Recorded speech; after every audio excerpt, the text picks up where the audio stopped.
Hello everybody watching. My name is Niko Väkiparta and I am here to present the COMP.SEC.400 research paper that I have done.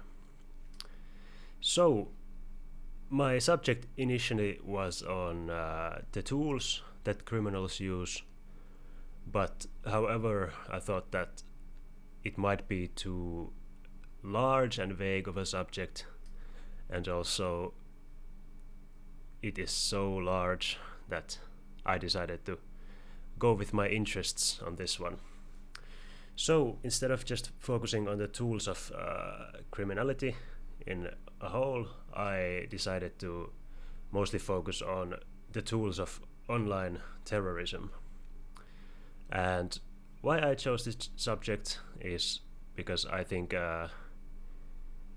influencing people online especially is quite interesting, and I wanted to know that what are the mainstream ways of achieving this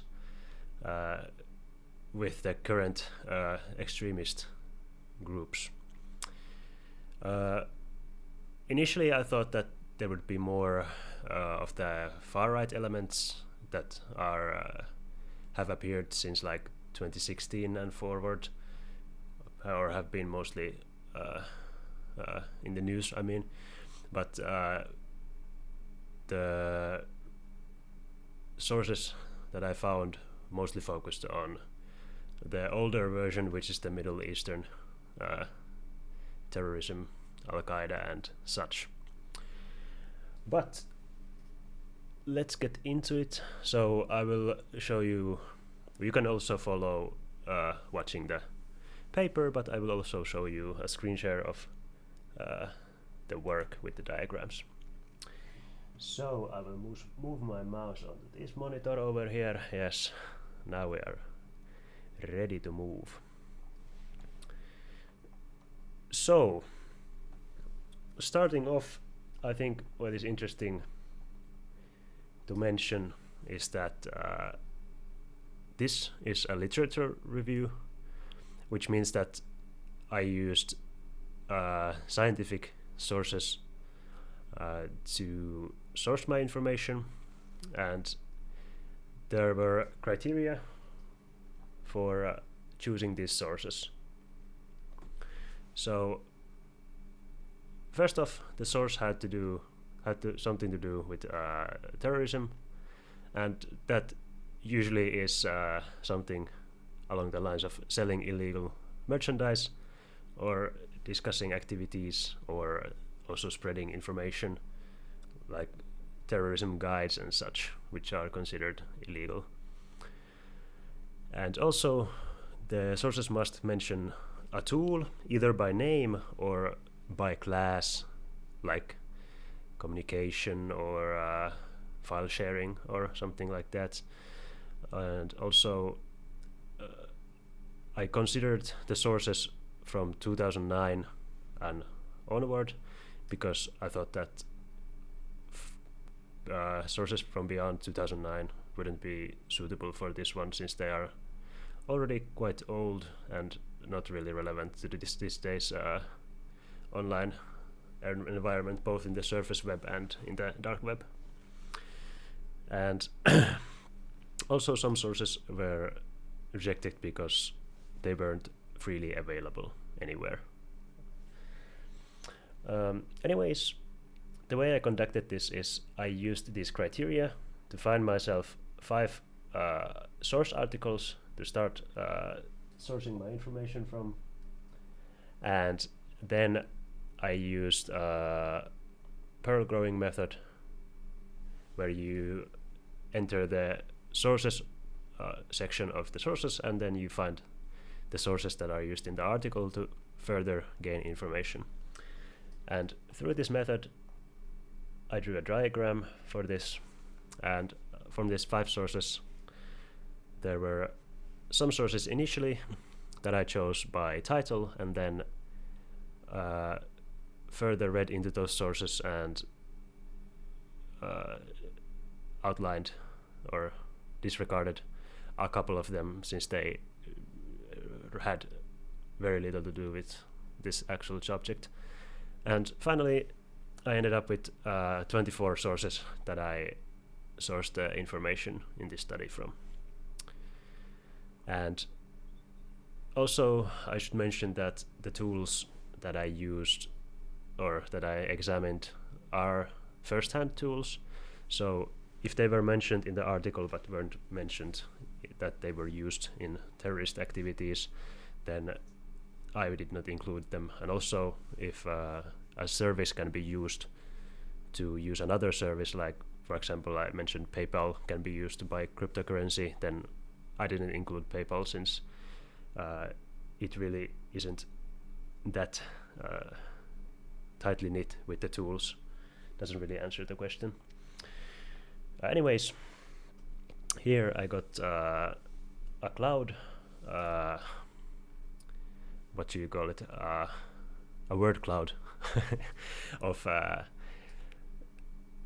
the tools and methods I found. So what is interesting here is, yes, Tor is big, and it is for a reason. It is the largest anonymous browsing platform currently, and of course the more easier it is accessible by people curious about terrorism, the better it is for spreading the terrorism. But also what is interesting is that both Telegram and Twitter are quite huge, along with also Facebook. Also there is the word forum I included. This word covers both the clear web versions of forums like 4chan, 8chan. I think I mentioned 4chan in there, and then also like, of course, the dark web mirrors of those forums, and then of course in the dark web there is some deeper versions that were not really mentioned but were implied that they are there. So the forum is kind of a bit vague here, but it was also mentioned a couple of times. And for the funding side, I think what is interesting is that the Bitcoin is still big, and for these, the reasoning is behind these I will get into in a moment. But so I categorized these tools, and I think I should show you the appendix where the categories are shown a bit better. So zoom out a bit, there we go. So for communication, which is probably the major part of this study, we found that Tor, Telegram and Twitter are the top 3 of most used. And for Tor I explained a bit, but what was interesting to me was that Telegram and Twitter are here. Now there was an interesting story that was mentioned in a couple of sources even, that there was a major breakpoint in 2014-2015. Now I wasn't supposed to mention this when I started researching this subject, but it kind of came naturally, so I sort of included it, although it wasn't included in the research questions. So in 2014 and before that, Twitter was the largest platform that was mentioned, and then after 2014-2015, Telegram gained more mainstream notoriety, and it included end-to-end encryption and groups. And also with the crackdown on mainstream medias such as Facebook, Twitter, of the terrorist content was removed, so they needed a new place to hide, quote unquote, more like a better base for operations. So they transferred, at least I think there was a mention that ISIS transferred quite quickly to use Telegram channels. Also the function of Tor in this was that yes, there are forums on dark web, but it was mentioned that it was mostly used for like backup materials and like more information, but for like some people who might be interested in following this kind of propaganda, they would first get introduced to Twitter and Telegram, for example, and then you would find links there to go deeper into the Tor to find onion or find information through onion sites there. Apart from that, others were mentioned, but they aren't really that interesting since they were only mentioned once or twice in a passing. Then on to funding.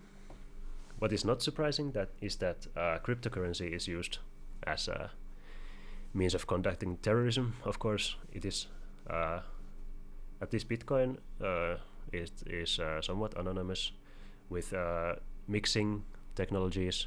Dark wallet was one of those mentions, but it's been since shut down. But yeah, Bitcoin is popular. It has a lot of value. Its value has risen a lot in the recent 5 years, even 10 years astronomically. But also what was interesting that the second and third Monero and Zcash were mentioned in the newer sources, and this can be seen as a trend to move toward to more anonymous funding sources, which Monero and Zcash really try to focus on anonymity and staying, even though everything's on the blockchain, it is more anonymized. And with the Bitcoin and the cryptocurrencies overall, it was funny to notice that pretty much half of these mentioned in the funding are now either worthless, like Blackcoin, Mastercoin, or they don't even exist anymore, like Virvox. But times go.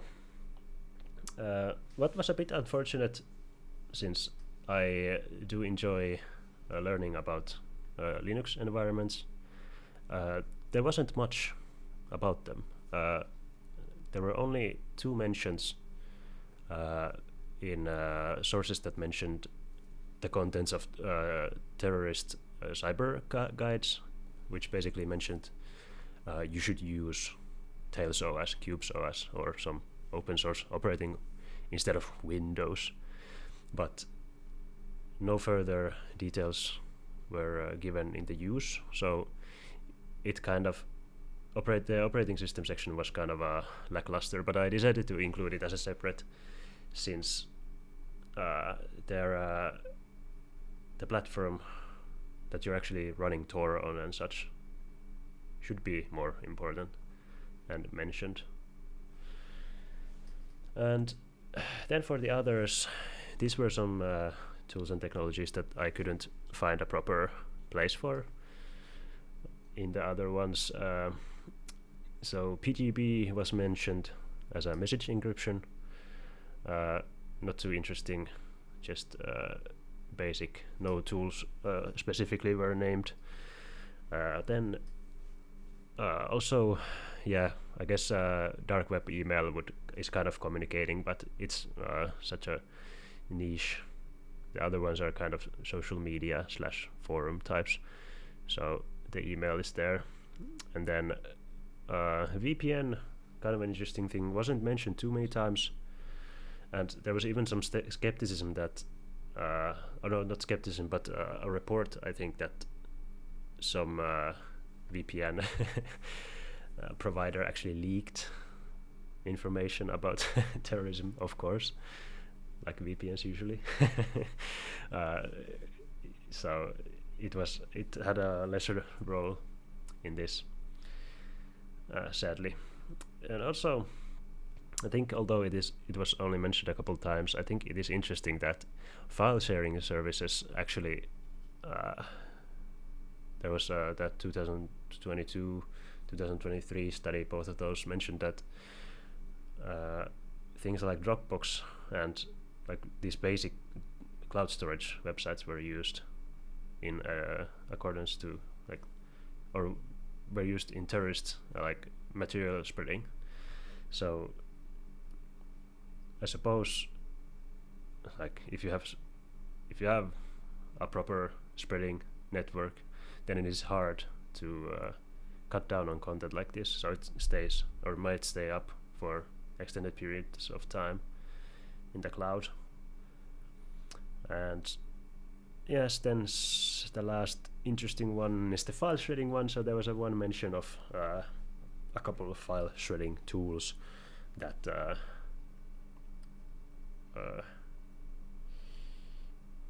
like it was recommended that you actually have something that completely erases the hard drive instead of just basic erasing. You have a tool that overwrites the memory so it cannot even be recovered. Anyways, I think going further into this, if you want to check out the complete findings, they're also in the appendixes section B. But to answer the research questions, which were, I think I'll just read them out loud to you before I answer them. So research question 1, what tools are used by those operating terrorist organizations? And is there a mainstream choice of tools to conduct terrorist activities online, is the research question 2. And number 3 is what purpose does each tool serve in the terrorist organization? So what purpose they serve, I think, is answered by this appendix that shows the category. So basically what is for communication, what is funding, what is, well, operating system, quite self-explanatory. But the other ones are slightly interesting, or slightly more interesting. So the number one, what tools are used. So Telegram was an interesting one, since I wasn't expecting to see such mainstream representation of like a popular, just basic messaging app that I would use for daily communications. But I think it was mentioned that the encryption is quite good there, end to end, so it would be hard for authorities to intercept those messages, and Telegram doesn't give anything out, at least it claims it doesn't. So I guess they are slightly better safe there, but of course I think it's to be mentioned that it's for low-level propaganda operations mostly, and like quick information and all the important stuff is not handled through Telegram, most likely. Also, the research question 2, what mainstream things are there? Yes, there are mainstreams. So Tor was one of them, Telegram was another one of them, and in the funding section I would say the Bitcoin. And those are like the main pillars of like privacy, anonymity focused terrorism conducting. I was like, the Bitcoin or cryptocurrency in general was kind of obvious going into this. Tor, I didn't really expect to find anything too graphic in the studies, except for a lot of memes, which was fun. But the Telegram definitely was surprising, since I didn't expect people to actually use it in such a way that, or it's even possible to be used that way. Anyway, I think that was all the important findings and fun things about this one. I definitely enjoyed doing this, and although the subject at the start was a bit difficult to hone down and scope in, I think I found a reasonable slice of pie, so to say, for this research report. So I hope you enjoyed, and thank you for watching.